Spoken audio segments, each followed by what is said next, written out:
अस्सलामुअलैकुम दोस्तों, good evening everyone.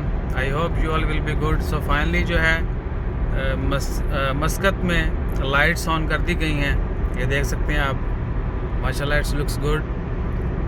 तो नेशनल डे के हवाले से 50वां नेशनल डे है ओमान का। और आज मस्कत एयरपोर्ट का भी जो है नया टर्मिनल जो है, जो नया एयरपोर्ट है उसका भी दूसरा साल है। So it's looks very good. चलें अब सीधे ही जाते हैं आज। और ये देखें ट्रीज़ के ऊपर भी लाइटिंग की हुई है। खजूर सारे चिटियाँ करती हैं पिया ने भैया इन्होंने। और ये ब्रिज भी है। इंशाल्लाह कल आपको हम अपने ऑफिस का भी दौरा विज़िट करवाएंगे, दौरा नहीं। So everything is looks good, looks awesome.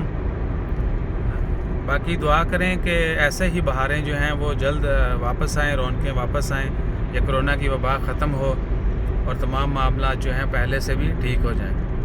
अपना ख्याल रखें, हमेशा जो है दूसरों का ख्याल रखें। दूसरों का ख्याल मतलब हर किसी के लिए खैर मांगते रहना है, भी ख्याल रखना है। तो हमेशा दूसरों के साथ अच्छा करें और हर किसी के लिए खैर मांगते रहें। अल्लाह ताला सबका हामी और नासर हो। सो इंशाल्लाह खैर मिलते हैं अगली वीडियो में। अपना ख्याल रखिएगा, दुआओं में याद रखिएगा। जज़ाकल्लाह, अल्लाह हाफिज़।